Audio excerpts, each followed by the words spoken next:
చేతుల్లో పెట్టుకొని చూసుకుంటే మేము భుజాల మీద పెట్టి మోసుకుంటే పాలమూరులో ఊరు లేకపోయినా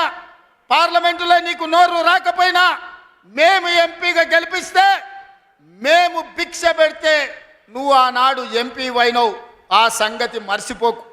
మరి 10 సంవత్సరాలు ముఖ్యమంత్రిగా ఉన్న నువ్వు మా ప్రాజెక్టులను ఎందుకు పూర్తి చేయలేదని నేను అడుగుతున్నా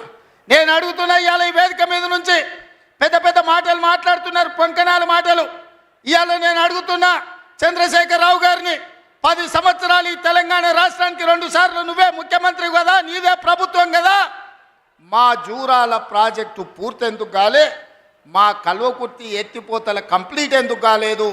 మా నెట్టంపాడు మా కోయిల్ సాగరు మా సంగం బండలో ఒక బండ అడ్డం పడితే 10-15 కోట్ల రూపాయలు ఇవ్వక బండ బగలగొట్టక 10,000 ఎకరాలు పల్లెల్లో ఎడారిగా మారితే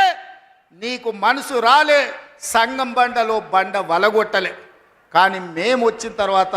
ఆ బండ బగలగొట్టి ఆ గ్రామాలకు నీళ్ళు ఇచ్చినాం ఇవాళ కోయిల్ సాగర్ ఇవాళ మీ ఆర్టీఎస్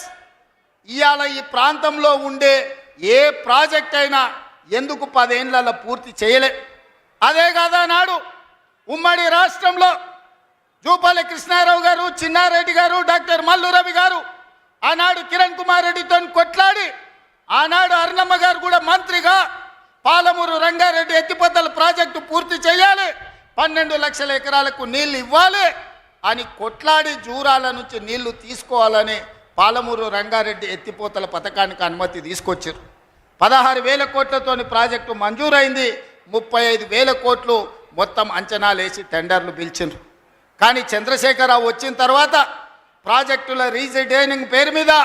35,000 కోట్ల రూపాయల ప్రాజెక్టును 55,000 కోట్ల రూపాయలకు పెంచిండు టెండర్లు పిలిచిండు కాంట్రాక్టర్లకు ఇచ్చిండు కమిషన్లు మెక్కిండు జూరాల నుంచి నీళ్లు తీసుకోవాల్సిందని శ్రీశైలం బ్యాక్ వాటర్స్కు పంపించాడు ఇవాళ శ్రీశైలానికే ఆ ప్రాజెక్టును తరలించడం వల్ల ఈరోజు పాలమూరు ఎడారిగా మారుతుంది 10 ఏళ్లలో పాలమూరు రంగారెడ్డి పూర్తి చేసిన కల్వకుర్తి పూర్తి చేసిన భీమా నెట్టంపాడు కోయిల్ సాగర్ రాజోలి బండ పూర్తి చేసి ఉంటే తుమ్మిళ్ళ ప్రాజెక్టును పూర్తి చేసి ఉంటే ఇవాళ ఆంధ్రప్రదేశ్ మనకు అభ్యంతరం పెట్టకపోయి ఉండే 10 ఏళ్లలో నువ్వు ప్రాజెక్టులు పూర్తి చేయలేదు పాలమూరును పడావు పెట్టినావు కాబట్టి ఇవాళ మా ప్రాంతం ఎడారిగా మారింది ఆనాడు 2014లో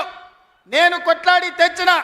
మక్తల్ నారాయణపేట కొడంగల్ ప్రాజెక్టు ఒకనాడు ఉమ్మడి రాష్ట్రంలో రాజశేఖర రెడ్డి గారు ముఖ్యమంత్రి ఉన్నప్పుడు దివంగత